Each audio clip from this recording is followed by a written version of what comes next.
Hola familia Mascoriente, el día de hoy te voy a dar 3 recomendaciones que debes de tener en cuenta antes de operar a tu peludo. Bienvenido.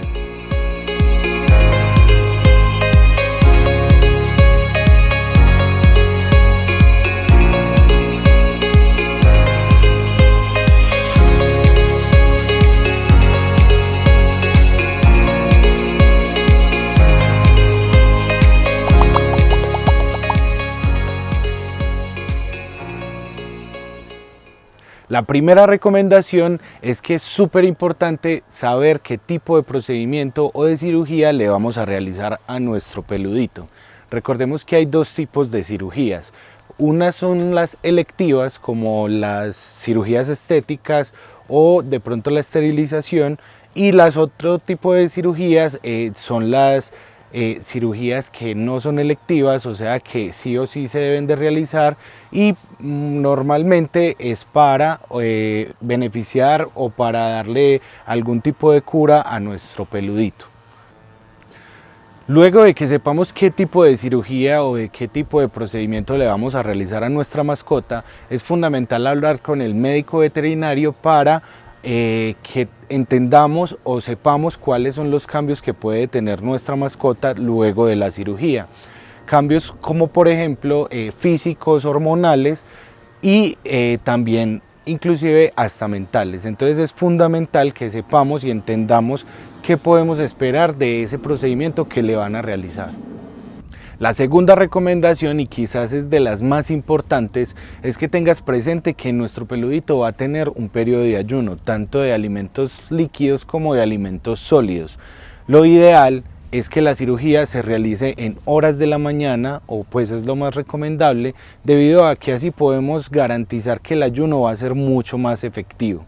Lo podemos realizar, digamos, dándole la comida y el agua a altas horas de la noche para que nos concuerde con las horas en las que nuestro peludito, nuestra mascota, ya va a ingresar al quirófano y va a pasar por ese proceso de anestesia. El motivo por el cual nosotros los médicos veterinarios recomendamos un ayuno mínimo de 8 horas es debido a que en el proceso de la anestesia nuestro peludito va a relajar todos los músculos del cuerpo. Esto va a incluir también los esfínteres, entonces vamos a evitar una contaminación del quirófano por sus heces y también vamos a evitar vómitos debido a que el esfínter pilórico, que es el que comunica el estómago con el esófago, no permita regurgitar la comida y así evitemos una broncoaspiración. La broncoaspiración básicamente es cuando líquidos o sólidos pasan del tracto digestivo al tracto respiratorio, entonces se van por la tráquea y así nuestro peludito puede estar en una situación bastante crítica, inclusive puede llevar a la muerte. Y la tercera recomendación, y es muy importante familia, que tengamos en cuenta qué tipo de posoperatorio va a necesitar nuestro peludito o nuestra mascota. Por lo general, el médico veterinario que realiza el procedimiento es el encargado de decirte a ti y a tu familia cómo realizar de pronto las limpiezas de las heridas, qué tipos de medicamentos le debes de dar y a cuáles horas, pero es fundamental también, y muchos no lo saben, es la quietud, debido a que si a nosotros los humanos nos realizan un procedimiento, tenemos unos días de incapacidad, pues a ellos también se les dan días de incapacidad. Y es fundamental en procesos, por ejemplo, como en cirugías de laparotomía, donde se realiza una cirugía muy riesgosa y se pueden romper las suturas simplemente por el movimiento de nuestra mascota.